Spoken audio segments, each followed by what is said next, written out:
अस्सलाम वालेकुम, this is Moeed Pirzada. आज 25 अगस्त 2023 है, फ्राइडे जुम्मे का दिन है। जैसा कि आप अंदाज़ा लगा सकते हैं कि मैं ट्रैवल कर रहा हूँ एक कॉन्फ्रेंस के लिए, कुछ मीटिंग्स के लिए। मेरी ट्रैवलिंग जो है अगले 2-3 दिन तक जारी रहेगी। लेकिन मेरी कोशिश होगी कि पाकिस्तान की पॉलिटिकल डेवलपमेंट्स के ऊपर मुख्तसर कमेंट मैं करता रहूँ।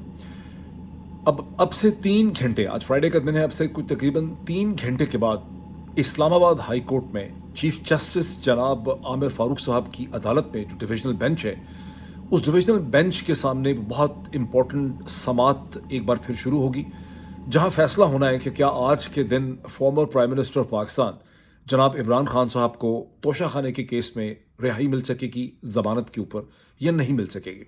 अब आपको अंदाज़ा है कि गुज़िश्ता 2-3 दिन से ये केस मुसलसल चल रहा है और असल में तो इस केस को बहुत पहले चलना चाहिए था, ख़त्म हो जाना चाहिए था, क्योंकि इमरान खान साहब को जो सज़ा मिली, जो 3 साल की सेंटेंस उनकी थी 5 अगस्त को, उसे शॉर्ट सेंटेंस कहते हैं।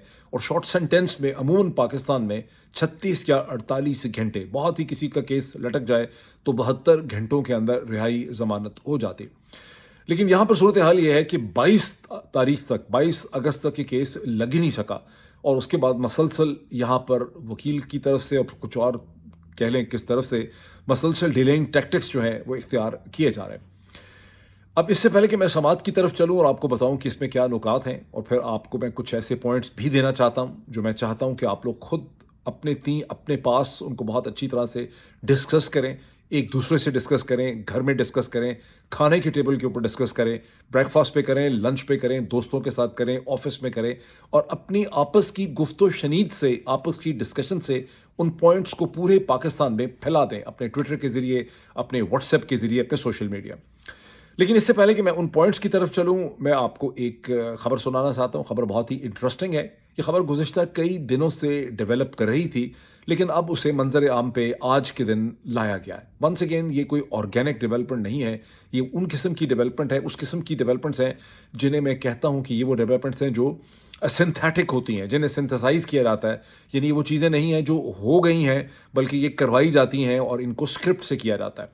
और वो ये है कि एक्सप्रेस ट्रिब्यून के अखबार, जो अंग्रेज़ी का ग़ालिबन दूसरा बड़ा पाकिस्तान का अखबार है, उसमें ये ख़बर लगी है कि इमरान खान के जो लीड वकील हैं, उनकी टीम को जो हेड कर रहे थे जनाब ख्वाजा हारिस साहब, उन्होंने इमरान खान की लीगल टीम से फॉर्मली तौर पे लाताल्लुकी इख्तियार कर ली है, अलहदगी कर ली है, और उनके अपने तमाम जो डॉक्यूमेंट्स और फाइल्स जो हैं वो उन्होंने बाकी टीम को हवाले कर दिया।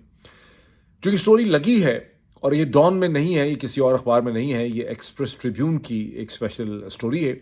ये सोर्सेस को ये साइट करती है ये स्टोरी। और according to that story, Khwaja Haris sahab को बहुत एतराज़ था कि इमरान खान और उनकी टीम जो है वो एक गैर इनडिसिप्लिन का मुजाहरा कर रहे हैं। अब वो इनडिसिप्लिन क्या था? वो इनडिसिप्लिन ये था, जो ये स्टोरी कहती है कि ख्वाजा हारिस साहब को बहुत एतराज़ था कि इस्लामाबाद के चीफ जस्टिस जनाब रिस्पेक्टेबल ऑनरेबल आमिर फारूक साहब जो हैं, उनके ख़िलाफ़ जो इमरान खान के वकला ने पोजीशन ली हुई है और उनको रिक्यूज़ करने का कहते हैं, उन पे अदम एहतमाद की बात कर रहे हैं, ये बात मुनासिब नहीं है और ये नहीं करना चाहिए। और इस पॉइंट के ऊपर, इस प्रिंसिपल पोजीशन के ऊपर ख्वाजा हारिस साहब जो हैं वो इमरान खान के वकला से अलग हो गए।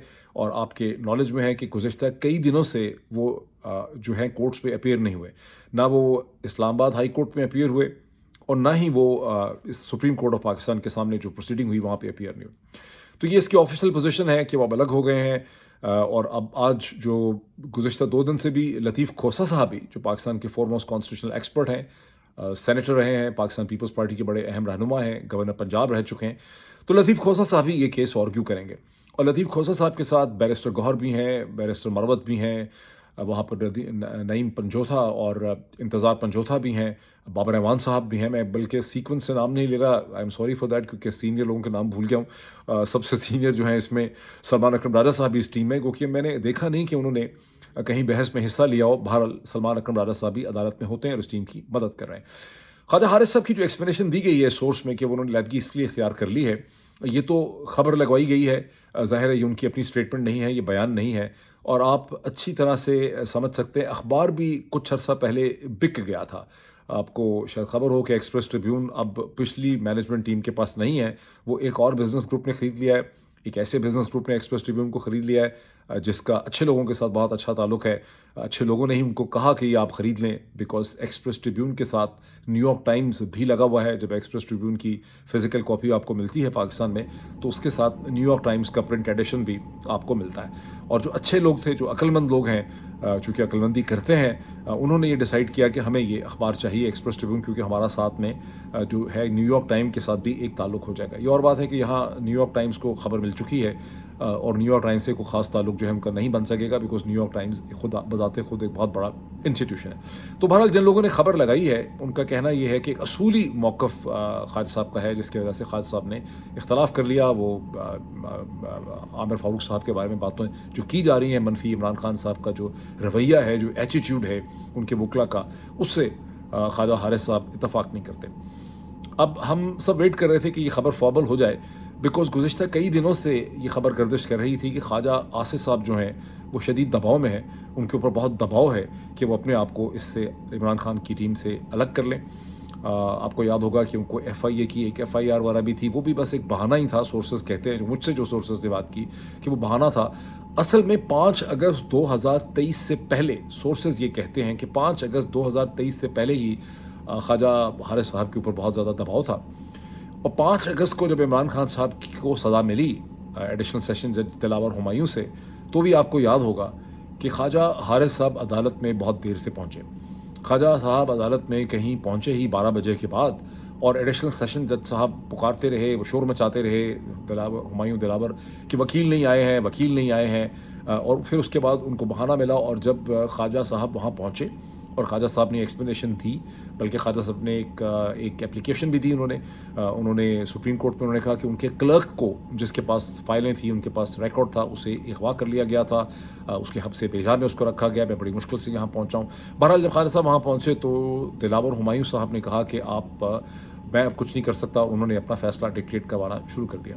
उस वक़्त उसकी ऑफिशियल जो रिपोर्टिंग हुई बड़ी हमदर्दाना किस्म की, वो ये थी कि ख्वाजा साहब जो हैं वो बोलते रहे, वो बोलना चाहते थे, लेकिन दिलावर हुमायूं ने उनकी तरफ आंख मिला के नहीं देखा, आई कांटेक्ट नहीं किया, और अपना फ़ैसला जो है वो लिखवाते रहे। लेकिन उसके बाद से लोगों में बहुत ज़्यादा चहमगोइयाँ इस हवाले से होती रहीं कि ये क्लर्क की अगवा वाली कहानी जो है, इसमें कितनी सदाकत है।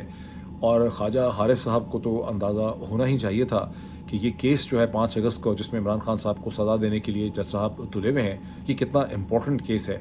और इस केस में ख्वाजा हारिस साहब का लेट पहुंचना और दिलावर हुमायूं को मौका मिल जाना कि वो फ़ैसला सुना दें, उस वक़्त भी इस हवाले से बहुत से लोगों की नज़रें इस पे उठीं, और उनके जहनों में ये सवाल पैदा हुए कि ये मामला क्या है। लेकिन एक आपस की जो बाहमी रिस्पेक्ट होती है, जो एक रवायत होती है, उस वजह से किसी ने इसको फॉर्मली तौर पे नहीं कहा। जो फॉर्मल एक्सप्लेनेशन दी जा रही है वो तो अभी भी यही है कि ख्वाजा साहब जो हैं, उनकी तबीयत ठीक नहीं थी, उनकी सेहत ठीक नहीं है, वो कुछ और उनके मसले हैं उन पे।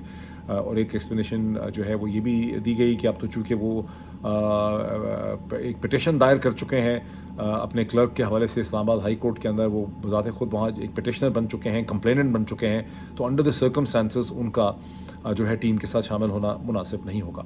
लेकिन मेरा एनालिसिस और मेरी डॉट कनेक्टिंग की कहती है कि ख्वाजा साहब को बहुत ज़्यादा दबाव में लाया गया। ये मेरा प्योर एनालिसिस है, ये मेरी ओपिनियन है कि ख्वाजा साहब पे दबाव बहुत देर से था, क्योंकि ख्वाजा हारिस जो हैं उनकी बहुत स्ट्रॉन्ग एक रेपुटेशन है, उनको बहुत मंझा हुआ माहिर वकील समझा जाता है, उनका अपना एक स्टेटस है, वो नवाज़ शरीफ साहब के भी वकील रहे हैं। और कोशिश यहाँ पर लगता है यही थी कि उनको इस तरह से अलग किया जाए और फिर उसको एक बॉम्बशेल के तौर पर नाजिल किया जाए, ताकि इमरान खान की टीम, अचानक ऐसा लगे कि इमरान खान की टीम का हैवी वेट जो है वो उसमें से निकल गया है और इमरान खान की टीम जो है वो बहुत ज़्यादा कमज़ोर हो चुकी है। लेकिन ऐसा होगा नहीं। ये और बात है कि अदालतों ने फ़ैसले वही करने हैं जो कि शायद ताकतें चाहेंगी कि उनको करने चाहिए। इस चीज़ को हम बहुत दफ़ा डिस्कस कर चुके हैं, लेकिन टीम कमज़ोर बिल्कुल भी नहीं हुई। आपने देखा कि गुज़िश्ता 2-2.5 दिन से जिस तरह से, जिस महारत के साथ, जिस पैशन के साथ, जिस जज्बे के साथ, जिस सिंसेरिटी से, जिस सेंस ऑफ बिलीफ और सिंसेरिटी और पर्पस के साथ जनाब लतीफ़ खोसा साहब ने इस केस को आर्ग्यू किया, शायद ख्वाजा हारिस साहब भी उसको इस तरह से नहीं कर सकते थे। कहते हैं कि when there is a will there is a way. जज्बा होना, सिंसेरिटी होना, बिलीफ होना, किसी कॉज के अंदर जो है ना यकीन करना जो है बड़ा ज़रूरी होता है। वकील कितना ही टेक्निकल क्यों ना हो, अगर अपने मौक्कल के कॉज में ही बिलीफ ना करता हो तो भी ज़ाहिर है फिर बहुत अच्छी वकालत या बहुत अच्छा पॉइंट ऑफ व्यू एक्सप्लेन नहीं कर सकता होगा। तो ये तो एक ऐसा बैकग्राउंड है जिसमें आप कह लें कि 2.5-3 घंटे के अंदर अंदर 11 बजे के बाद इस्लामाबाद हाई कोर्ट के अंदर ये प्रोसीडिंग शुरू होगी। अब थोड़ा सा आपको रिकैप कर दूं, जैसे पुराने ज़माने में टेलीविज़न प्रोग्राम जब मुसलसल चलते थे तो उसको रिकैप करते थे कि इससे पहले जो है वो क्या हुआ। इससे पहले की सूरत हाल ये है कि कल का दिन जो गुजर गया 24 अगस्त को, वहाँ बहुत तवक्को थी कि इस्लामाबाद हाई कोर्ट से इसका हल निकल आएगा। इमरान खान साहब को ज़मानत पे इस्लामाबाद हाई कोर्ट को रिहाई देनी ही पड़ेगी, और साथ ही हमें अंदाज़ा था कि उसके फ़ौरन बाद उनकी लाहौर पुलिस के हाथों गिरफ्तारी हो जाएगी, जिसने अब एंटी टेरर अदालत से बहुत से मुकदमात के लिए इमरान खान साहब की इन्वेस्टिगेशन और उनकी गिरफ्तारी की इजाज़त जो है उसको मिल चुकी है। लेकिन ऐसा नहीं हुआ और केस को बहुत ज़्यादा लटकाया गया, जिसकी असल वजह अभी तक हमें क्लियर नहीं है। हर चीज़ जो हो रही है उसके पीछे कोई सियासत है, कोई हिकमत अमली है, कोई स्ट्रैटेजी है। स्ट्रैटेजी हमें अभी क्लियर नहीं है कि क्या वजह थी कि इसको इतना लटकाया गया, क्योंकि अगर फैसला कर देते तो फिर गिरफ्तारी भी उन्होंने कर लेनी थी। उनको गिरफ्तारी करने से कौन रोक सकता था। लेकिन कोई ऐसी मसलहत है जो अभी तक खुल के हमें समझ नहीं आई, लेकिन और 24 घंटों में जब वो होगा मामला तो समझ आ जाएगी। एक चीज़ तो ये है कि अब चूँकि फ्राइडे का दिन है, अगर आज भी इस्लामाबाद हाई कोर्ट इसका फैसला नहीं कर सकती 11 बजे से अगले 5-6 घंटे तक, तो सुप्रीम कोर्ट, जिसने कल भी ये कहा है कि जब इस्लामाबाद हाई कोर्ट फैसला कर देगी तो उसके बाद हम उसको देख लेंगे और हम उसको डेफिनेटली देखेंगे। और सुप्रीम कोर्ट जो है उसने एक शॉर्ट ऑर्डर भी लिखा था 2 दिन पहले 23 तारीख को, जिससे पहले उन्होंने कमेंट्स भी दिए कि प्राइमा फसाई on the face of it additional session जज हुमायूं दिलावर का फैसला जो है ये टेक्निकली फ्लॉड है, इसमें बहुत सी गलतियां नज़र आती हैं। ये वो चीज़ है जिसके ऊपर नवाज शरीफ साहब ने सुप्रीम कोर्ट को बहुत लताड़ा है। पाकिस्तान जो बार काउंसिल है PBC, उसने बहुत ज़्यादा सुप्रीम कोर्ट के ऊपर हमले किए हैं और बहुत कहा गया है कि ये सुप्रीम कोर्ट जो है ये बड़ी बायस्ड है और ये इमरान खान को सपोर्ट कर रही है, जैसा कि नवाज शरीफ साहब ने कहा। लेकिन इसके बावजूद सुप्रीम कोर्ट ने एक ऑर्डर भी लिखा और उस ऑर्डर में भी सुप्रीम कोर्ट ने बहुत ही लीगल तरीके से यही लिखा कि ये फैसला जो है ये इसमें बहुत से डिफेक्ट नज़र आते हैं, लेकिन हम अभी इंटरफेयर नहीं करना चाहते और हम चाहेंगे कि पहले इस्लामाबाद हाई कोर्ट जो है उसका फैसला हमारे सामने आ जाए। यूँ सुप्रीम कोर्ट ने एक तलवार लटकाई इस्लामाबाद हाई कोर्ट के सर के ऊपर 23 अगस्त को, और हमारा ये ख्याल था कि चूँकि तलवार लटकाई हुई है इसलिए 24 अगस्त को इस्लामाबाद हाई कोर्ट फैसला कर देगी और उसके बाद गिरफ्तारी हो जाएगी। लेकिन इस्लामाबाद हाई कोर्ट ने फैसला नहीं किया।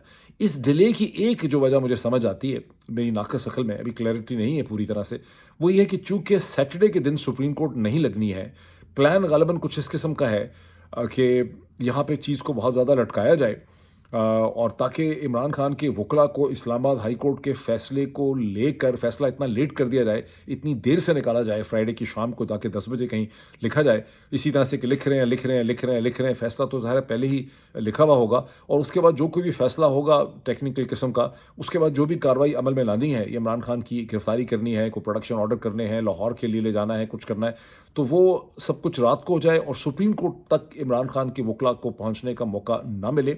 उसमें भी बड़े ऑप्टिक्स है। सुप्रीम कोर्ट अगर चाहे तो क्यों नहीं सैटरडे को खुल सकती, क्यों नहीं फ्राइडे की रात को खुल सकती, लेकिन मुझे लग ये रहा है कि ये फ्राइडे सैटरडे संडे के दरमियान का जो टाइम पीरियड है उसको इस्तेमाल करने का यहाँ पर एक मकसद जो है मुझे नज़र आता है। Maybe I am wrong, but this is how मुझे अभी तक इसकी एक समझ आती। अब इसमें जो पॉइंट्स उठेंगे, अच्छा एक जहन में ये भी रखिए कि सुप्रीम कोर्ट ने एक रिलीफ भी दी है इमरान खान साहब को पिछले 24 घंटे में, बड़ी इंपॉर्टेंट किस्म की। उनकी एक पिटिशन थी कोयटा के वकील जिनका एक कत्ल हो गया और कत्ल के फ़ौरन बाद इमरान खान साहब पे उस कत्ल का इल्ज़ाम लग गया, उसके हवाले से सुप्रीम कोर्ट ने एक बड़ा जानदार फैसला और ऑर्डर लिखा है और उसको मसले को उन्होंने आगे समर की हॉलीडेज़ या आखिर तक खासी देर तक उन्होंने उसको लटका दिया है। और वो उन्होंने कहा है कि इमरान खान साहब को इस केस में ना तो उनकी गिरफ्तारी हो सकती है पुलिस या FIA के हाथों, पुलिस के हाथों, और ना ही उनकी इन्वेस्टिगेशन हो सकती है। ये बड़ा स्ट्रॉन्ग ऑर्डर है और उसके लिए उन्होंने कई हफ्तों की मोहलत दे दी है कि जब तक सुप्रीम कोर्ट इसको दोबारा देखती नहीं है ये दोनों चीज़ें नहीं हो सकती। ये एक बड़ी रिलीफ जो है वो सुप्रीम कोर्ट ने दी है। अब इसमें आ जाते हैं कि अच्छा उसके अलावा इमरान खान साहब के वकला जो हैं वो सुप्रीम कोर्ट में एक सिविल मिसलेनियस जिसको CMA कहते हैं वो भी लेके गए, जहाँ उन्होंने उठाया है आर्टिकल 187 को of the constitution of Pakistan, और उन्होंने सुप्रीम कोर्ट से आर्टिकल 187 के तहत एक प्रोटेक्शन मांगी है। अब आर्टिकल 187 क्या है? आर्टिकल 187 पाकिस्तान के आइन का वो आर्टिकल है जो सुप्रीम कोर्ट पाकिस्तान को एम्पावर करता है कि सुप्रीम कोर्ट पाकिस्तान जो है अपनी जजमेंट में किसी भी क्लाइंट को, किसी भी शहरी को मुकम्मल इंसाफ प्रोवाइड कर सकती है, कंप्लीट जस्टिस प्रोवाइड कर सकती है। और यहाँ इमरान खान के वकला की कोशिश ये है कि उनको जो बार बार गिरफ्तार कर लिया जाता है कि 200 केसेस बनाए हुए हैं, किसी में भी गिरफ्तार कर सकते हैं, ये जो ट्रेंड है इसके ख़िलाफ़ सुप्रीम कोर्ट जो है उनको प्रोटेक्शन दे। अब सुप्रीम कोर्ट इस पर प्रोटेक्शन देगी ये नहीं दे पाएगी, इसका ताल्लुक मुल्क की सियासत के साथ है। अदालतें सियासत से मावरा होकर फ़ैसले नहीं कर सकती, क्योंकि आम बहुत से लोगों के ज़हनों में ये बात डाली गई है कि अदालत जो है उसका सियासत से ताल्लुक नहीं होता।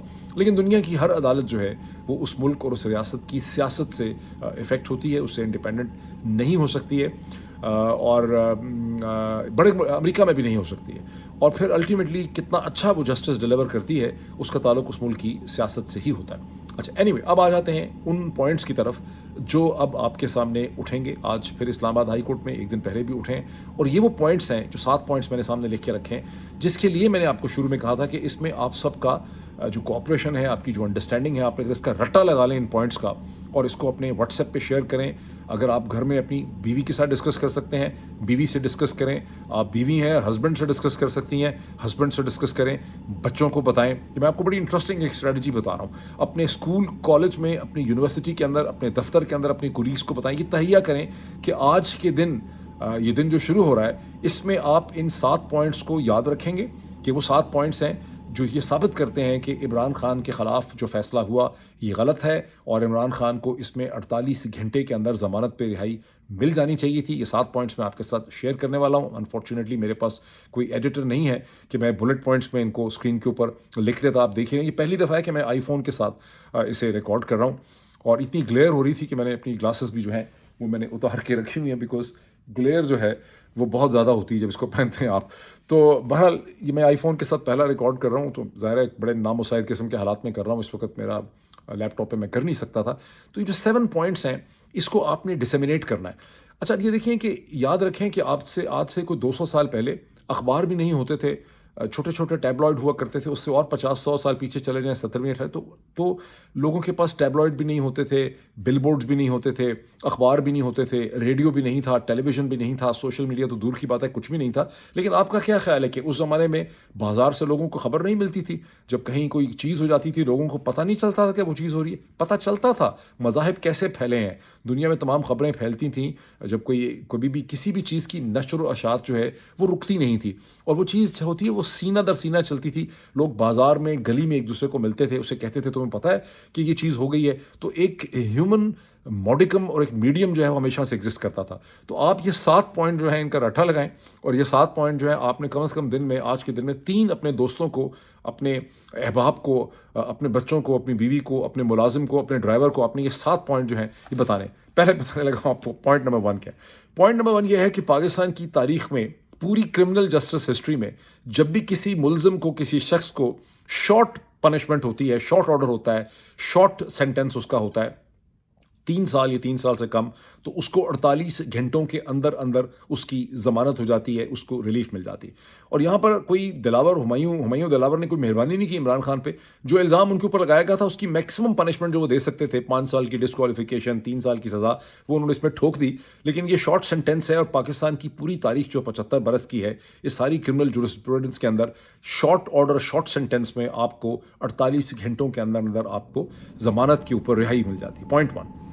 पॉइंट 2 ये है कि 14 अगस्त 2023 को, इस बरस सबसे चंद दिन पहले, president of Pakistan doctor Arif Alvi ने तमाम कैदियों को, सिर्फ इमरान खान को नहीं, तमाम कैदियों को 6 महीने की उनकी सज़ा में रिमिशन दी।